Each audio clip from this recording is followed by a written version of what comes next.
Cando se cumpren 100 anos do naufraxio do Titanic, en Galicia lembramos o naufraxio do Santa Isabel, un vapor correo que se foi a pique a carón da illa de Sálvora, na ría de Arousa. Diso, hai xa máis de 91 anos.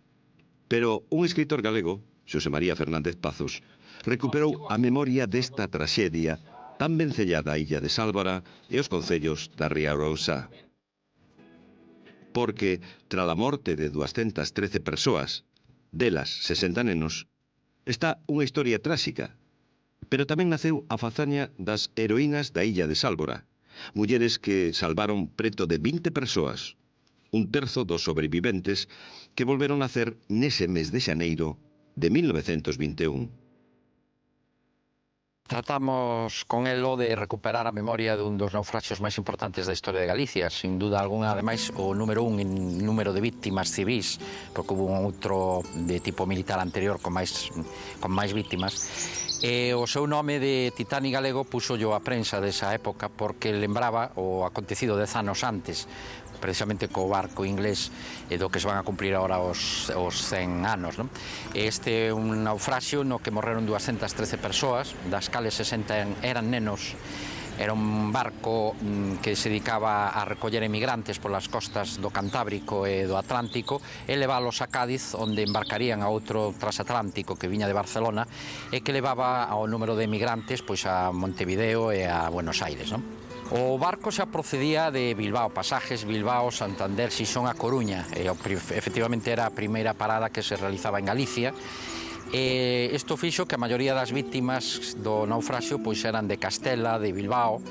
e tamén das zonas de Asturias e de Xixón. Os galegos, o grosso dos galegos, embarcarían o día seguinte do naufraxio, en concreto no Porto de Vigo. Estaba previsto que embarcaran unhas 250 persoas. As víctimas galegas procedían casi todas das terras de Lugo, porque eran donde se embarcaran precisamente no Porto da Coruña no día 1, a 1 da tarde, que foi cando saiu do Porto da Coruña, camiño de Vilagarcía, onde tiñan pensado pois subir casi outras 30 persoas, outros emigrantes na noite, o día seguinte do naufraxio. O barco saleu da 1 da tarde da Coruña con bo tempo, sin maiores problemas, pero a altura de Fisterra, a media tarde, empezou o temporal. Isto fixo que o capitán ordenara acelerar a máquina para chegar ao porto de Vilagarcía o antes posible, e xa de madrugada, tomando referencia dos faros de Oms e de Sálvora, hai que pensar que os faros daquel entonces apenas tiñan 3 metros de altura, non era como os actuales, Aínda que, por exemplo, no caso do faro de Sálvora, pois xa estaba construído, non entraría en funcionamento ata finais dese ano. Bueno, pois entrando na bocana da ría de Arousa, o mal tempo do sudoeste fixo que, con mar de fondo, o barco fora empuxado contra os baixos, e aínda que se deron conta de que casi tocaban terra, pois a maniobra de ciar, é dicir, marcha atrás, e mentras que a máquina para por o efecto da inercia, fixo que o barco tocara os baixos da Pegar, que é unhas rochas que hai xusto debaixo do actual faro de Sálvora, e aí foi onde embarrancou e empezou a gran traxedia daquela noite, que se produxo a 1:50 e pico minutos da madrugada do día 2, concretamente un domingo. Pois esa o fixo que o tempo, pois, por exemplo, que o barco partira en varias partes, e aí empezou, pois, a maioría das víctimas producíronse precisamente al tratar de salvarse. Eran botes de madeira, o barco era relativamente novo, tiña 4 anos e medio, era un barco construído en Matagorda, en Cádiz, pola compañía transatlántica española. Tuvo un xemelgo, ademais, que se chamou o San Carlos, que estuvo operativo ata o ano 56, aínda que posteriormente sería vendido a unha compañía cubana, cambióse o nome por Cuba,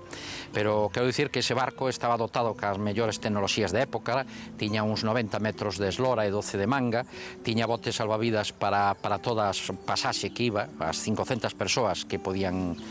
ir no barco, naquela noite iban 270 aproximadamente, e hai que dicir que eran botes de madeira, e o nerviosismo de aquela noite pois fixo que a maioría da xente botara os botes ao mar, e o mar de fondo de suroeste fixo que os botes foron contra a rocha e partiran en varios trozos. De feito, a maioría das víctimas o foron precisamente esnaquizadas contra as rochas ou afogadas aquela noite. Entonces, bueno, o mal tempo fixo que a xente non pudera volver á súa aldea, e entonces solamente quedaron os máis mozos e os máis vellos. Frente á opinión dos máis vellos, os veteranos, os mariñeiros que estaban na aldea, de que non fixeran nada as mulleres, lanzáronse á playa do Boi, que estaba ali onde estaban varadas as dornas, e sin pensalo botaron unha dorna ao mar e foron nadando, o sea, foron bogando, perdón, durante os 4 kilómetros que hai desde esa playa ata onde está o faro. E entre dúas aguas lograron traer a terra a unha pequena playa que hai ali ao lado do onde aconteceu o naufraxio, pois a moitas persoas. De aí nace a lenda das heroínas de Sálvora, que foron 4, 3 desde o bote e unha desde terra que botou unha man, non? E xunto con elas hai que tamén destacar un pouco o labor do segundo oficial do barco, don Luís Cebreiro, máis coñecido e popularmente coñecido como Tonelada, que é, sin duda alguna, o gran héroe xunto ás mulleres desa noite tráxica, non? Este home, hai que darse conta da situación en que estamos, 2 de xaneiro do ano 1921, pleno inverno, aguas xeladas. El foi o único que logrou que convencera a xente de que se subira ao seu bote, que era o bote número 8, que non botaran o bote ao mar. Ele retivo a xente no bote, soltouno evidentemente por si había algún golpe de mar para evitar que se afundira, e xa cando empezou a amanecer fixo que o botaran o bote, e o bote, que estaba completamente cargado de xente,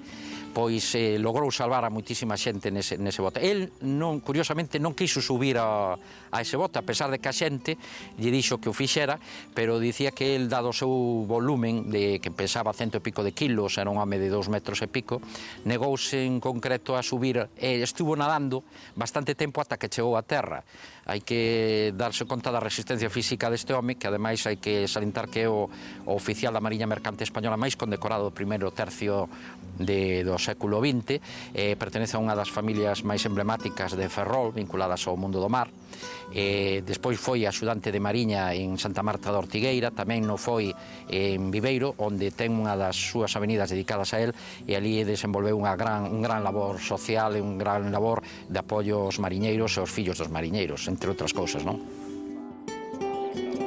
O autor do libro Sálvora, Memoria dun naufraxio, a traxedia do Santa Isabel,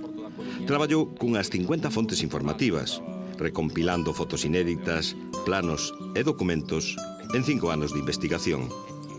Xunto coa procedencia dos pasaxeiros, poucos galegos, maiormente da provincia de Lugo, puido descubrir tamén a importancia do oficial ferrolán Luís Cebreiro e das 4 heroínas de Sálvora, mulleres que arriscaron a súa propia vida para salvar a 2 dúcias de persoas nun mar embravecido.